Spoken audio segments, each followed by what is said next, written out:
También queremos darle la bienvenida a Yadira Aguagallo, ella es directora de comunicación de INCARE y además también es parte de los familiares del grupo periodístico El Comercio. Yo recuerdo una de las primeras coberturas cuando conocimos precisamente la noticia del equipo, de cuando se conocía que fueron secuestrados, que no se conocía muy bien qué pasaba. Recuerdo que una de las voces allí fue la de Yadi, por eso te invitamos también en este contexto, no solo para analizar cómo se cubre esto también los medios que tenemos que contar esta situación, sino poder reflexionar sobre estas cuestiones, porque a veces el día a día nos impide, ¿no? Lo mencionamos también sobre el aniversario del secuestro y posteriormente asesinato del equipo periodístico, pero tampoco tuvimos la oportunidad como de ver en qué estado está esto, ¿no? ¿Cómo estás, Yadi? Bienvenida. Gracias, Denise, gracias, Sofía, por la invitación. Me parece que es importantísimo que podamos conversar sobre los fenómenos, ¿no? Más allá de los hechos aislados uno por uno, me parece, y yo tengo la plena seguridad de que en el periodismo nacional estamos en un punto de no retorno. Es del momento en el que o exigimos derechos, exigimos garantías, protección para nuestro trabajo, o simplemente dejamos que cosas como el autoexilio, por ejemplo, que le ha tocado vivir a la periodista Carol Noroña, se vayan convirtiendo en el día a día de ejercer el trabajo periodístico. A mí me preocupa muchísimo también que las voces que hemos saltado, hemos sido compañeros, colegas, periodistas, pero de parte del Estado, que debería también dar esa protección si es que realmente le interesa la libertad de expresión en nuestro país, que se ejerza la libertad de expresión como un derecho fundamental. No hubo realmente mayor pronunciamiento, ni tampoco se ha dado cuenta de una investigación sobre este caso, ni de medidas de protección con otros periodistas que también están exponiendo casos gravísimos como los que lo hacía Carol. Sí, efectivamente, y si uno mira, digamos, no es algo que se circunscriba solamente al gobierno actual, el hecho de irrespetar la libertad de prensa o de no ofrecer garantías para el trabajo periodístico es algo de larga data en el país, pero no solamente en Ecuador, sino en múltiples países de Latinoamérica, sobre todo, y en otros países del mundo. Y creo que eso es importante decirlo porque aun cuando el trabajo periodístico se desenvuelva, por ejemplo, en un medio privado, mucho más si se desenvuelve en un medio público, por ejemplo, en este medio, es súper importante que se comprenda que la protección del trabajo periodístico no es una protección solamente porque los periodistas queremos sentirnos protegidos o porque pensemos que estamos por fuera del estándar de las otras profesiones. Es que efectivamente reportear y ser periodista se ha convertido ya en un trabajo de alto riesgo. Digamos, prepararme un poco para esta entrevista, estaba leyendo algunos reportes de la UNESCO y la UNESCO cataloga ya al periodismo como uno de los poquísimos trabajos en el mundo por el que te pueden asesinar por el solo hecho de cumplir tu trabajo, ¿no? Por el solo hecho de cumplir tu trabajo, el periodista y la periodista está expuesto a la posibilidad de un asesinato porque está revelando situaciones que evidentemente afectan intereses tanto públicos como privados. Y este mismo reporte de la UNESCO señala que entre el año 2001 y el año 2022, el 87% de los casos de periodistas asesinados alrededor del mundo no han continuado sus investigaciones y han quedado en la impunidad. Lamentablemente, dentro de esa cifra ingresa el asesinato del equipo periodístico de Diario El Comercio, del fotógrafo Paul Rivas, del periodista Javier Ortega y del conductor Efraín Segarra. Hablamos también para sumar algunas reacciones, según periodistas Sin Cadena, además que es una fundación que se gesta precisamente desde la desaparición del equipo periodístico del Comercio. Entre el 2022 y 2023 se han registrado 3 asesinatos, 4 atentados contra la integridad de medios y periodistas y 5 actos de terrorismo. Hablamos con Susana Morán, ella es periodista de la fundación y además nos actualiza cifras de los ataques que han recibido los periodistas también, profundiza en los últimos años. Escuchamos a Susana para también poder reflexionar. Nuestras cifras en los últimos 3 años hemos documentado 369 agresiones desde el año 2021 hasta el mes pasado del 2023. En este sentido, en total tenemos que 369 colegas hombres han sido amenazados y 152 mujeres han sido también amenazadas, colegas, periodistas, y también 110 medios han sido o han sufrido algún tipo de amenaza, agresión o sí, eso básicamente. Entonces, lo que quiere decir estas cifras es que cada vez hay más mujeres expuestas a distintas violencias en relación al mismo contexto en el que estamos trabajando, ¿no? Entonces, evidentemente, el tema del crimen organizado nos expone a todos y todas, y esta es una situación que se ha manifestado sobre todo y con mayor insistencia o permanencia en los últimos meses, desde los últimos meses del año pasado y estos primeros meses. Y esto es el resultado, como decía, de la impunidad del Estado en su conjunto respecto a las anteriores amenazas, agresiones, incluso secuestros y asesinatos contra nuestros colegas. Estaba Susana explicando un poco la situación en el país y sí, definitivamente en estos tiempos hemos sentido miedo de narrar las historias, de contar casos, cuando hablamos de femicidios, cuando hablamos también de impunidad, cuando se habla también en contra de la policía o se revela irregularidades dentro de la policía. Y el silencio es muy peligroso porque tú lo decías, representa impunidad, garantiza impunidad el silencio. Efectivamente, y yo ahí coincido plenamente con lo que Susana acaba de mencionar, ella como presidenta de la Fundación Periodistas Sin Cadenas, que es una fundación que efectivamente nace después del secuestro y el asesinato del equipo periodístico de Diario El Comercio. Se han dedicado mucho a hacer un registro y una alerta de los casos de agresiones a periodistas que se han registrado en los últimos 5 años. Y ella dice algo fundamental, y es justamente que la impunidad generada en ciertos casos, después lo que hace es abrir la puerta para que nuevas agresiones se registren, y ese es el problema tan grave de la impunidad. Es decir, que no es solamente que no existe impunidad para un grupo determinado de personas o para periodistas que han sufrido ataques o han sido secuestrados o asesinados, sino que esta impunidad se convierte en una amenaza mayor para quienes ejercen su profesión y sobre todo para quienes están cubriendo situaciones o hacen una reportería de hechos que son, que ya digamos sobrepasan, digamos, la reportería común del día a día. Pero aún no en casos extremos también. El tema es que la situación de violencia en nuestro país estamos hablando de crimen organizado, pero también estamos hablando de la violencia como forma de resolución de conflictos. Totalmente. Es decir, lo mismo puede ser el crimen organizado como alguien que no le gustó lo que publicaste que te puede agredir. Exactamente, es que no, creo que también hay la necesidad enorme de hacer un trabajo desde el Estado, por supuesto, pero también desde los propios medios de comunicación y desde la sociedad civil y desde las agremiaciones periodísticas sobre qué implica el trabajo periodístico. Uh-huh. Entonces, por ejemplo, la UNESCO lo dice claramente, no puede haber democracia si los periodistas no pueden hacer su trabajo sin ser amenazados. Y eso es fundamental, porque el momento en el que entendemos que la libertad de expresión no es patrimonio exclusivo de las y los periodistas, sino que es un derecho al que tenemos derecho todos como ciudadanos, que digamos es un derecho de la ciudadanía y que la libertad de expresión es para todos, no solamente para los periodistas, entonces entendemos el valor inmenso que tiene el trabajo periodístico. Es decir, en función a la información que circulan por los medios de comunicación, las personas tomamos decisiones, desde la decisión más simple de la mañana, que es recordar si mi vehículo tiene pico y placa o no, hasta decisiones mucho más fuertes relacionadas con lo económico, con lo político, con la seguridad, con la violencia.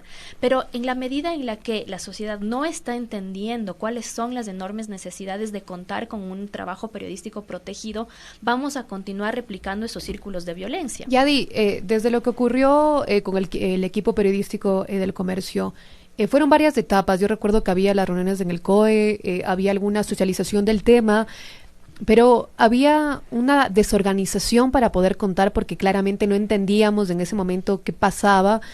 Hubo un viaje en su momento del presidente, algunas situaciones, ¿no?, del expresidente Lenín Moreno. Ese proceso que tú viviste al enterarte de eso, ¿tú crees que puede ser tratado como un protocolo? ¿Crees que forma parte de un análisis ahora o no? debería formar parte, es decir, si ese hecho tan lamentable ocurrió, es decir, si ya ocurrió un secuestro y posteriormente un asesinato de un equipo periodístico, que es probablemente el caso más grave de atentado a la libertad de expresión en este país, debió haber servido para algo. Es muy doloroso tener que decirlo así, porque la vida de una persona no debería, digamos, entrar en esa categoría, pero por lo menos aprender de esa experiencia. Lamentablemente, creo yo que los únicos o quienes aprendimos algo fueron precisamente los colectivos periodísticos, que a partir de ese hecho decidieron crear efectivamente protocolos y formas de ejercer el periodismo de una manera más segura. ¿Pero se están aplicando en los medios de comunicación? Digamos, no trabajo yo en estos momentos dentro de un medio de comunicación, lo ideal es que haya sido así, ¿no es cierto? Pero según se conoce informalmente, muchas redacciones periodísticas siguen trabajando sin protocolos. Claro, porque incluso fue llamativo el tema de estos explosivos que fueron enviados en Flash Memory, porque te llega algo sin remitente y tú lo pones en tu computadora sin un análisis previo, pues esto, no sé, es un exceso de confianza también del periodista. No hay un protocolo previo de la recepción de la paquetería, no sé. Un desconocimiento completo, ¿no? También de cómo aceptar algo que te llega de una persona o de un remitente que no conoces. O creer que todavía estamos, o sea, no creernos la realidad que estamos viviendo en el país. Absolutamente, pero es que además la protección a los periodistas no pasa solamente por ponerles, por ejemplo, un equipo de seguridad física. La protección al trabajo periodístico tiene que estar transversalizada por otras corrientes, por ejemplo, por el enfoque de género. ¿Cómo protegemos a las mujeres periodistas? Del 93% de mujeres periodistas que ha recibido ataques en línea, lo dice nuevamente la UNESCO, después de esos ataques se han convertido en violencia física, es decir, se han recibido denuncias o se han recibido amenazas por medio de sus redes sociales o por chats de mensajería, y después el 93% de esos ataques se han convertido efectivamente en condiciones relacionadas con la violencia física. Entonces hay que transversalizar el enfoque de género hacia la protección de las y los periodistas. Hay que mirar también las condiciones de trabajo, es decir, que sea un trabajo en el que los derechos estén garantizados, en que exista un pago digno por el trabajo que se está realizando. Digamos, ahí está transversalizado por el factor laboral y por el factor financiero. Y también, digamos, el trabajo periodístico tiene que estar transversalizado por una serie de factores que permitan que efectivamente se pueda cumplir en las mejores condiciones. Creo que también, digamos, existe en el país, bueno, no solamente en Ecuador, creo que en el mundo entero, existe esta especie de tradición de sentir que el periodista lo puede todo, que está entregado por completo a su trabajo, que se es periodista. Y que no eres buen periodista si no te quedas hasta largas horas. Que eres periodista 24/7, que puedes hacer o trabajar horas extras porque te ofrecen un pedazo de comida al final de la jornada, que suele pasar en muchas redacciones. Y finalmente eso no es asegurar condiciones para el trabajo periodístico. Lo importante es que, digamos, podamos reconstruir qué es ser periodista, reconstruir el sentido del periodismo, ponerlo en perspectiva de que es fundamental. Qué interesante lo que dice Yadi. Yo con eso quiero agregar algunos titulares que levantamos en torno a la noticia de Carol particularmente, porque es el último caso, lastimosamente, de atentado directo contra una periodista. Y la verdad que nos surge también las inquietudes de pensar cómo vamos a empezar a contar esta situación, ¿no? Y hay ejemplos como en Colombia o en México. ¿Cuál es la manera de abordar que los periodistas están siendo atacados? No sé si me puede poner ahí, Vitan, los titulares. Ahí tenemos a Metro, titulaba Carol Noroña, salió de Ecuador hacia un destino seguro. Periodista de GK salió del país tras recibir amenazas. También tenemos esto de Coavisa, periodista Carol Noroña salió del país tras recibir amenazas por su cobertura de crisis carcelaria, y la fotografía de Carol. Periodismo en peligro, reportera Carol Noroña, esto es de Vistazo, salió de Ecuador por riesgo inminente a su vida. Y esta era historias, ¿no? A mí me sorprendió que Plan B titulara directamente Carol Noroña, periodista ecuatoriana exiliada. la guerra contra las drogas un fracaso, y es un fracaso asesino, ¿no? Y la fotografía de ella, entonces a mí me surgía como muchas cosas, si es lo correcto publicar el rostro de ella, es también una decisión editorial decir si directamente está exiliada, porque salió del país, parece que no fuera tan grave que decir claramente que estaba en su vida en peligro, yo lo ¿no? que sí decía es que si nos estamos dando cuenta, si estamos dimensionando lo que significa que una periodista tenga que autoexiliarse, tenga que haber salido del país, si es que realmente hay una dimensión de esto, y ahí también creo que es una crítica a nosotros también como periodistas, porque todos los días están autoridades en los medios de comunicación, y no sé si les estamos trasladando la inquietud y la preocupación a las autoridades que tienen que hacer algo sobre este tema y generar también estas medidas de protección con todos estos parámetros de los cuales Yadira hablaba. Uh-huh. Creo que es importantísimo y creo que aquí entramos a un episodio que es el trabajo de la memoria, y es que en países como el nuestro, en el que la impunidad es la regla, en que como no hay acceso a verdad y no hay acceso a justicia, desgraciadamente los casos relacionados con ataques no solamente a periodistas, sino digamos a la ciudadanía en general, es muy importante el trabajo de la memoria, es decir, que casos como estos no queden sepultados por el silencio y que constantemente podamos estar reiterando la necesidad de recordar a quienes han sido víctimas de esta violencia y, por ejemplo, en el caso de Carol, que ha tenido que salir del país. Yo creo que la palabra exilio es una palabra que sí se tiene que utilizar, porque como lo menciona Sofía, tal vez no estamos dimensionando la gravedad que esto tiene.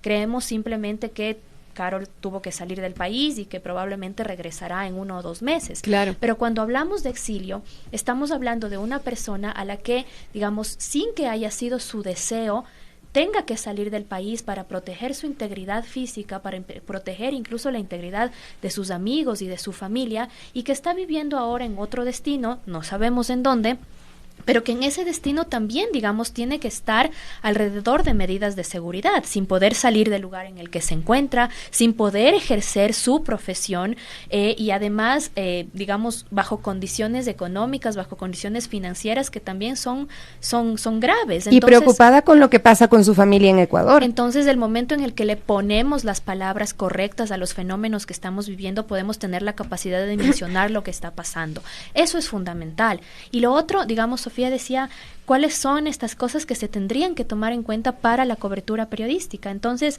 Naciones Unidas, UNESCO, sobre todo, que han generado un montón de manuales y, por ejemplo, el Comité para la Protección de Periodistas del CPJ, que está cerca, sí, próximo a llegar al país, justamente para hacer una evaluación de lo que está pasando con el trabajo periodístico en el país, establecen por lo menos 5 protocolos de seguridad para periodistas.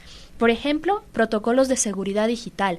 Y esto no solamente para periodistas que estén cubriendo fuentes como el crimen organizado, el narcotráfico o la violencia carcelaria, por ejemplo, sino para todos los periodistas, incluso para los que cubren deportes, economía, cotidianidad, etcétera, se deben tener protocolos claros de seguridad digital, porque hay una tendencia muy fuerte de que las amenazas por vía digital después se concreten de forma física. Se tienen que tener protocolos para la reportería en la seguridad física de, por ejemplo, situaciones relacionadas con enfrentamientos armados, con la guerra, con, digamos, movilizaciones dentro del país. Se deben tener además protocolos para desastres naturales, es decir, cómo se protege a un periodista que está haciendo la cobertura, por ejemplo, de lo que ocurrió en Alausí hace unas 3 semanas, o digamos de un terremoto. Recordemos, digamos, que este es un país que está sujeto a constantes desastres naturales, las inundaciones en la costa ecuatoriana, digamos, otro tipo de cosas que se realizan. Hay que estar preparados para ese tipo de cosas. La pandemia nos dejó también, y esperaría que nos haya dejado como lección también, la necesidad de proteger el trabajo periodístico y de considerar al trabajo periodístico como un trabajo de primera línea. Muchos colegas durante la pandemia salían a hacer sus reporterías. Así es. En las calles, en los hospitales del país. Qué locura que era eso. Yo recuerdo que salía cubierta toda, uno no conocía muy bien, decían al inicio que estaba en el aire, y la verdad que entrar a un hospital te temblaba y pensar todo, en los ¿no? compañeros que se fueron, ¿no? Exactamente. Un compañero del Telégrafo falleció, recuerdo también a Beto Cueva en Cuenca, también falleció por el intento de buscar el pan de cada día, porque si no trabajaba, pues Totalmente. Su familia no comía. Así es de dura la situación. Y la cobertura de pandemia pandemia va más allá de que te puedan ofrecer, por ejemplo, una mascarilla, digamos, los sistemas de protección física. Digamos, CPJ, por ejemplo, en su manual de cobertura relacionado con temas relacionados con la salud, perdón, advierte también la necesidad de que, por ejemplo, los periodistas cuenten con seguros médicos que les permitan atenderse de forma oportuna y prioritaria si es que durante el trabajo de su cobertura estuvieron expuestos, digamos, al virus del coronavirus, por ejemplo. Y también, digamos, hay manuales para situaciones sobre arrestos y detenciones que por lo general cuando son en contra de periodistas son arbitrarios. Entonces, por ejemplo, CPJ está hablando en estos momentos de el caso de un periodista que fue a Nicaragua a hacer una cobertura durante Semana Santa y fue arrestado. Entonces, digamos, vas a hacer una cobertura tal vez de lo cotidiano, de turismo, qué sé yo, y terminas arrestado en un país. ¿Qué puedes hacer en esos momentos? Entonces, como vemos, en el trabajo periodístico hay un montón de factores que se tienen que considerar y la seguridad no puede estar solamente, digamos, subsumida a temas relacionados con violencia, como bien lo decía Sofi, sino que tiene que mirar la globalidad de toda la cobertura periodística. Algo que nos comentaba también Susana es de las situaciones que aquí se agudizan en relación a la situación de las mujeres. Yo quiero escucharla precisamente porque sigue sorprendiendo que escuchemos de esto, ¿no?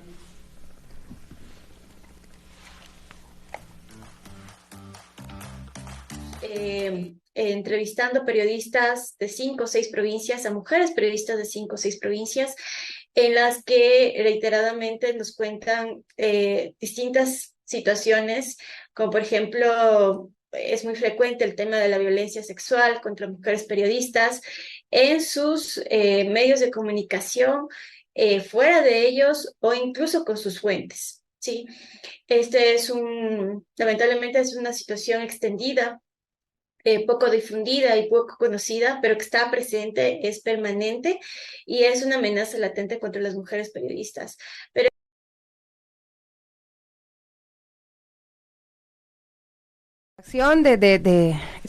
el contacto con las fuentes, ¿no? Que también puede ser en ocasiones riesgosos, ¿no? Y desde muchos ámbitos, ¿no? Desde el hecho de que suelen, no sé si menospreciarte o subestimar tu capacidad.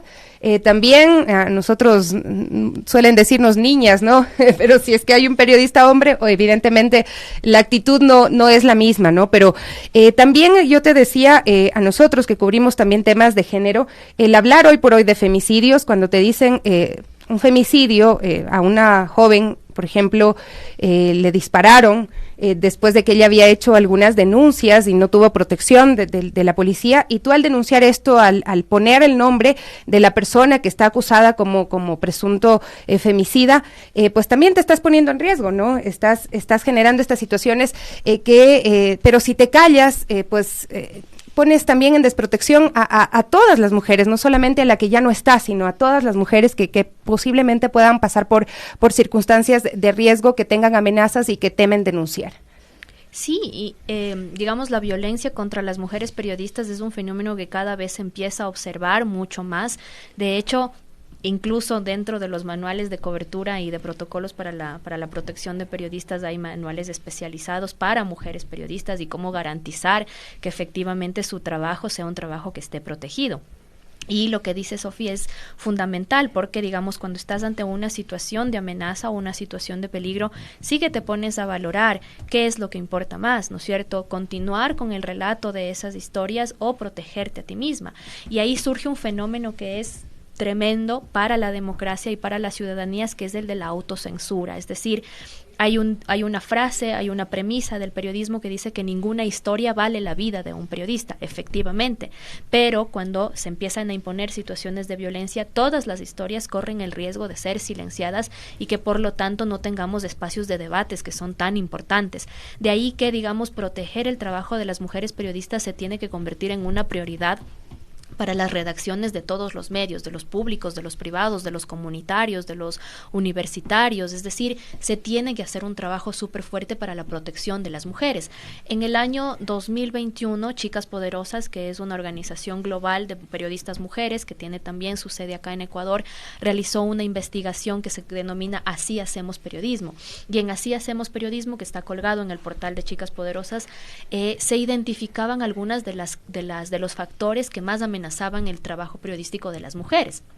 Y se evidenció que, como lo mencionaba ya Susana en la entrevista, la violencia hacia las mujeres periodistas empieza redacciones adentro, es decir, cuando hay situaciones de discriminación por el hecho de ser mujer, por la maternidad, por ejemplo. Muchas mujeres reportaban que en las entrevistas de trabajo se les preguntaba si estaban pensando en tener hijos, porque la maternidad, al parecer, para los directivos de los medios de comunicación no es compatible con ejercer un trabajo periodístico, ¿no?